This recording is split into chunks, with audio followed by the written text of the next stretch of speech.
Engraçado, o humano compra uma cama caríssima para mim e fica indignado quando eu prefiro a caixa. Humano não entende nada de presentes.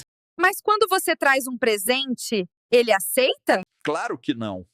Já tentei passarinho, lagartixa, barata, rato morto. Que fofo.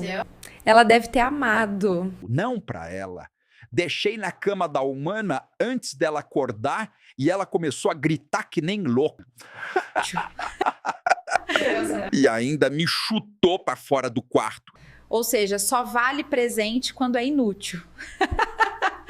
Exatamente, a incoerência humana.